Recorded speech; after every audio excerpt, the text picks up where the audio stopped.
السلام علیکم پاکستان، حمید نقیبی آپ کی خدمت میں حاضر ہے۔ ناظرین، جب پورے بھارت کے کروڑوں لوگ دیوالی منانے اپنے گھروں کو جا رہے تھے اور پھر چھٹیوں کے بعد جب گھروں کو واپس لوٹ رہے تھے تو ٹرینوں کے پلیٹ فارموں کا کیا منظر تھا۔ ایک ایک کلومیٹر لمبی لائنیں، بچے چیخ رہے تھے، عورتیں تھک کر بے حال، اور ڈبوں میں اس طرح لوگ بھرے تھے جیسے بوریوں میں آلو بھر دیے گئے ہوں۔ نہ بیٹھنے کی جگہ، نہ واش روم کی گنجائش، 24 گھنٹے کھڑے ہو کر سفر۔ اور ادھر بھارت کا پردھان منتری مودی جی وکرانت کے ڈیک پر کھڑے ہو کر کہہ رہے تھے، یہ ہے بھارت کی طاقت۔ ناظرین، طاقت یا تماشا؟ آئیے آپ کو بتاتے ہیں۔ جس ملک کے شہری اپنے ہی ملک میں ٹرین کی سیٹ کے لیے ترس جائیں، وہ سمندر میں پاکستان کو ڈرا سکے گا؟ کیا پتہ مودی جی کو لگا ہو دیوالی کی روشنی کم پڑ گئی ہے تو سوچا وکرانت پر جا کر کچھ آتش بازی ہی دکھا دیتے ہیں۔ لیکن یاد رکھیں، یہ وہی وکرانت ہے جو پچھلی جھڑپ میں پاکستان کے ایک ہی وار میں خوف کے مارے ایسے دم دبا کر بھاگا تھا کہ بھارت پہنچ کر ہی اس نے اپنا سانس لیا تھا۔ پاکستان کی ایئر فورس نے جب رافیل گرایا تو وکرانت سمندر میں کانپ کر رہ گیا تھا، اور آج پھر مودی پاکستان کو وکرانت کی طاقت سے خوفزدہ کرنے کی ناکام کوشش کر رہے ہیں۔ اب اگر بھارت سمجھتا ہے کہ وکرانت دوبارہ سے پاکستان کے ساحلوں کے قریب آ جائے گا تو بس ایک بات یاد رکھیے گا، پاکستان کے پاس ضرب بھی ہے، حطب بھی ہے، اگسٹا بھی، اور کراچی کے ساحل سمندر سے چند کلومیٹر کے قریب شہر میں چھپا ہے ایک بڑا اور خفیہ راز۔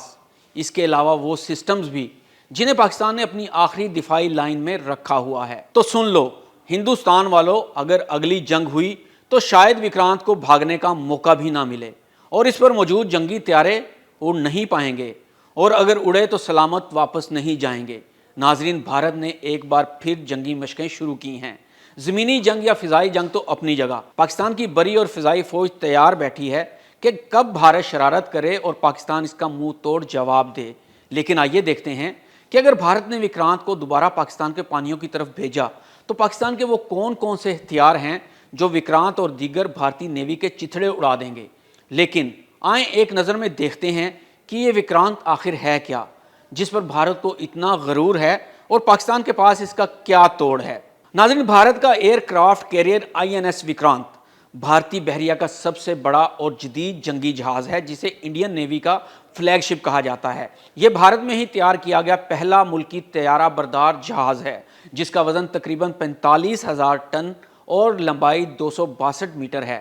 وکرانت پر 30 سے زائد لڑاکا طیارے اور ہیلی کاپٹر موجود ہو سکتے ہیں، جن میں MiG-29 کے جنگی طیارے اور ہیلی کاپٹر شامل ہیں۔ اس کی زیادہ سے زیادہ رفتار تقریباً 28 ناٹیکل میل یعنی 52 کلومیٹر فی گھنٹہ ہے، اور یہ جدید short take of but arrested recovery system کے تحت کام کرتا ہے، جس کے تحت طیارے کم یا چھوٹے رن وے سے اڑان بھر سکتے ہیں۔ وکرانت میں ریڈار، ایویڈنس، جدید ڈیفنس سسٹم اور اینٹی ایئر کرافٹ گنز اور الیکٹرانک وارفیئر آلات نصب ہیں، جو اسے جنوبی ایشیا میں بھارت کی سمندری طاقت کی علامت بناتا ہے۔ لیکن ناظرین، کیا فائدہ ایسی سمندری طاقت کا جہاں لڑنے کا عزم اور حوصلہ ہی نہ ہو؟ حالیہ پاکستان ہندوستان کی جنگ میں وکرانت کراچی کے قریب بھارتی حدود میں موجود تھا، اور پاکستان نے جیسے ہی پہلا رافیل گرایا تو وکرانت کے پسینے چھوٹ گئے، اور یہ فوری طور پر دم دبا کر بھاگ نکلا، اور پیچھے مڑ کر یہ بھی نہ دیکھا کہ جو رافیل سندور لینے پاکستان آئے تھے وہ خاک بن چکے ہیں۔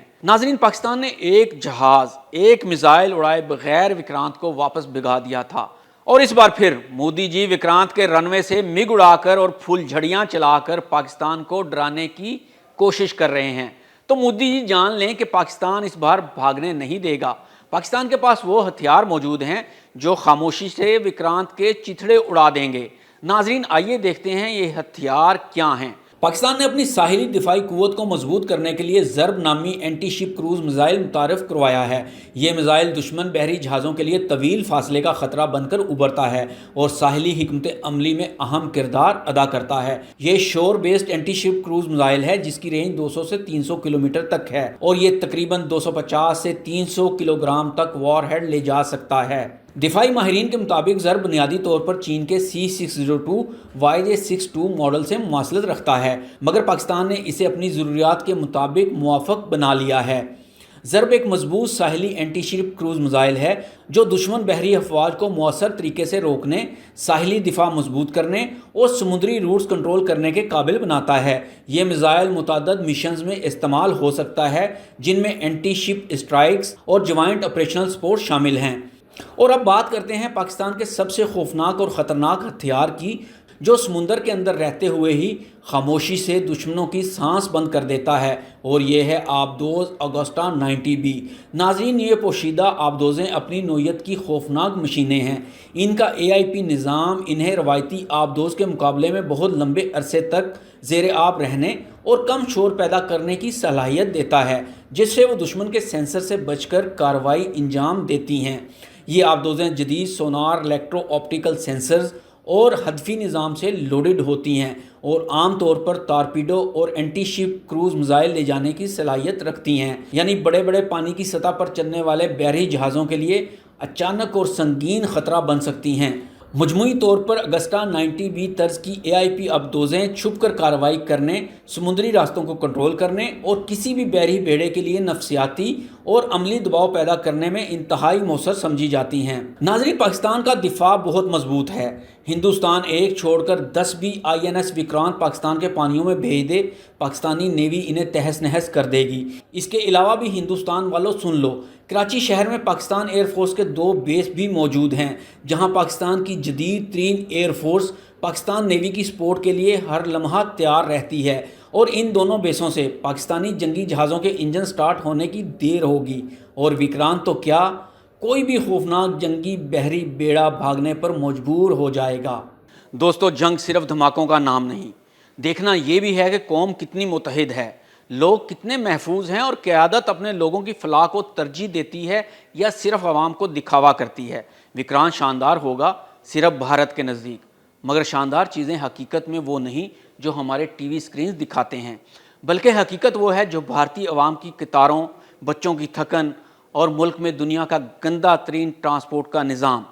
تو مودی جی، بہتر ہے پاکستان کو ڈرانے کی بجائے پہلے اپنے ملک کی ٹرینیں بہتر کر لیں، کیونکہ اگر عوام ہی مطمئن نہ ہوئے تو جنگ میں کوئی آپ کو سپورٹ نہیں کرے گا، کیونکہ جنگ میں دفاع سے زیادہ حوصلہ افزائی کی ضرورت ہوتی ہے، جیسا کہ پاکستان کی عوام اپنے فوج کے ساتھ جنگ لڑنے بارڈر پر پہنچ جاتے ہیں۔